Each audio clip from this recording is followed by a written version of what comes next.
Hello YouTube and welcome back to another video. In today's video we're going to be taking a look at the Dell Optiplex GX150 again. And of course with its noisy hard drive we're going to be installing all of the drivers for the integrated devices that currently do not work as intended, like the video, audio, things like that. And we have switched over to a completely Dell setup with a Dell mouse, Dell keyboard, and a Dell 4x3 monitor. So we have a completely early to mid 2000s Dell setup. And before we boot into Windows, why don't we take a look at the BIOS, version A09, and of course we have all of this nice information. Now it is pretty basic for a BIOS, but it is a 20-odd-year-old machine, so that's to be expected. But taking a look, we can see all the drive information, boot sequence, memory, CPU, things like that. And we have a CPU speed option, which is interesting because you can select it to be normal or compatible, which is probably for older hardware or software. And of course, we have a Pentium 3 processor clocked at 1.13 GHz with 512 megabytes of SD RAM. And before we exit the BIOS, let's go ahead and change the date and time because why not? I haven't switched the battery, so I won't save completely once it's unplugged, but it'll still work. And now is the sped up part. Now I did speed this up because it did take a little while, but we are booting into Windows 2000 Professional. If you haven't seen the first video, then I recommend you go ahead and watch it because that's when we actually installed the operating system. We also took a look at the machine itself and what's inside it. So of course, we're now at the desktop, and we have the lovely Getting Started with Windows 2000 prompt. Now, I did not uncheck that box, so it will always pop up. Here we are positioning the monitor itself because this is VGA, and it is good to auto adjust it because previously in the last video I did not do that with the widescreen Samsung monitor, so it was sort of cutting off the right part of the screen, and even though it did work, it's always nice to auto adjust it. And of course, if we take a look at system properties, we can see that it is of course Windows 2000 Service Pack 4 with our Pentium processor, and I did use Nlight to create the installer. But if we take a look at the device manager, we can see that there's a couple of devices that don't have the right drivers. So if you haven't noticed already, the wallpaper itself looks pretty horrible, to be honest, because the integrated device driver does not work.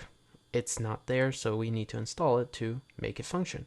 But I'll be using this USB flash drive to install the drivers to transfer it over. Thankfully, the Optiplex does have onboard USB, which is convenient. And if we take a look at Dell's website, which actually has all of these drivers still available to this day, which is really awesome. Kind of like how Apple supports the software update utility in older macOS. It's cool to see that they are still offering support with these older devices, even though they're obsolete, or at least considered obsolete nowadays. And I did install most of the popular ones, such as integrated device driver for video, audio, as well as some BIOS updates, things like that, because it would definitely help out the system. Now, a lot of different drivers are available, but they're also for separate cards or slightly different systems. I'll be moving them over to the USB disk, and the Dell automatically detected the USB disk. So if we go ahead and open it up, we can transfer all of the drivers onto the desktop.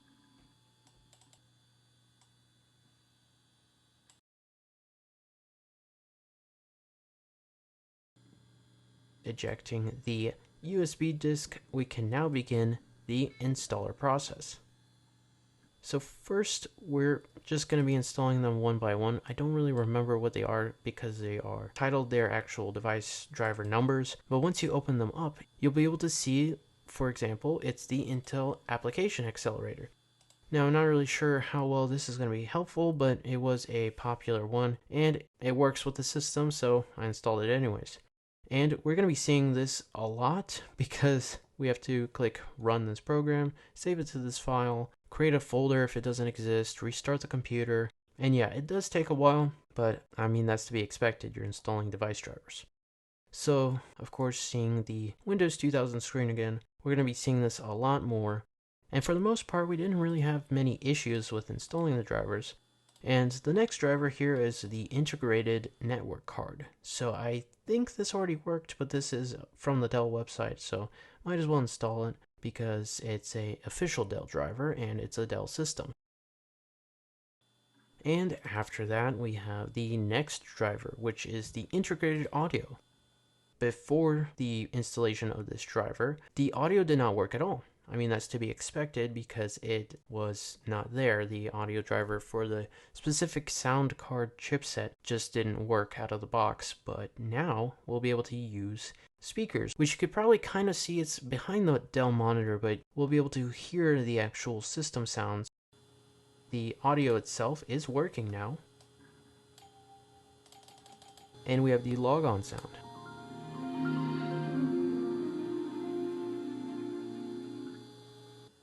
And after that, we also have this next driver, which did not work for some reason. I'm not really sure why, but it was an Intel chipset software installation. I tried to reinstall it, but it did not work again.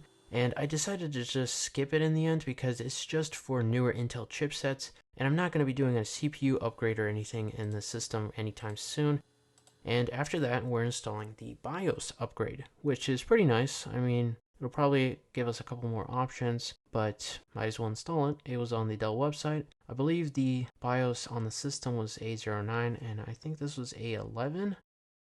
And of course, seeing the logon screen again, we have more drivers. Who would have thought? After that, we have the ATA storage driver, which is for like the hard drive, the CD-ROM, things like that, where it's just an update for the IDE ATA bus. So I'm not sure how significant of an improvement or anything like that we'll see, but it is always nice to update things. And after that, we're now back at the main screen again with more drivers. We're at the really exciting one because this is the video driver. Now I'm not sure how much of the onboard system RAM the chipset uses for the graphics, but it is a drastic improvement compared to what it looked like before.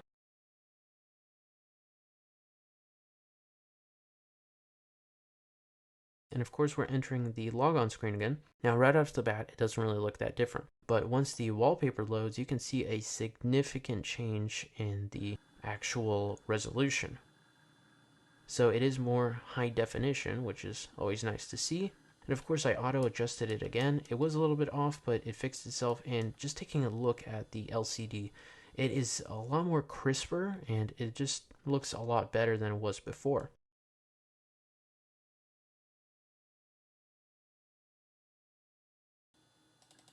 And of course we have one more driver to install. This is just another chipset driver and nothing too exciting like the video one, but we might as well install it.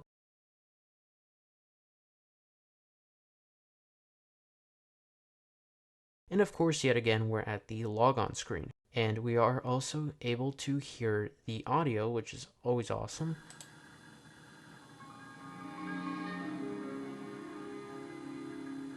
We also have a weird issue because the audio itself did not work, or it did work but it was sped up for some reason, but it did manage to fix itself after I reinstalled the drivers. Now that could have been something to do when the chipset driver or something else was installed, but it did fix itself. It could have been a corrupted audio driver or just something was a bit off, but it worked in the end. And now we have a fully updated system. I mean, it's probably not fully updated completely. I know there's a lot of different hotfixes you could probably install at this point. It is running Service Pack 4. And we have a nice resolution on the desktop. Taking a look at the Properties tab, we also can change the resolution itself. So I changed it over to True Color 24-bit. And I also did change over the resolution to 1280 by 1024. Now that was probably a bit too much, but it is cool to see that it can display it now.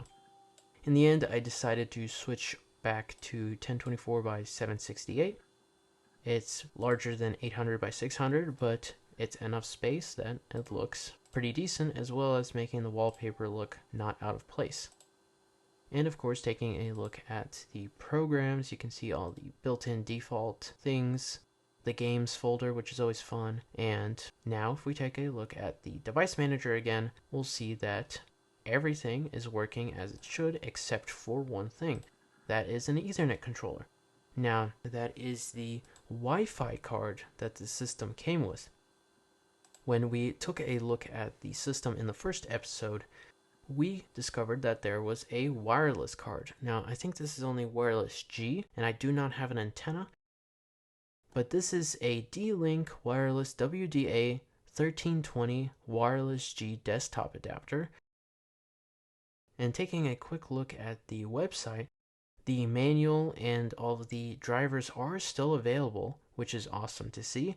And after a quick installation of the Wi-Fi drivers, we are able to get wireless connectivity on this Dell. Now, I did not plug in the Ethernet cable because we have a wireless card, so why would I do that? But by taking a look at the D-Link software, we have this lovely mid-2000s aesthetic that matches the Windows 2000 appearance.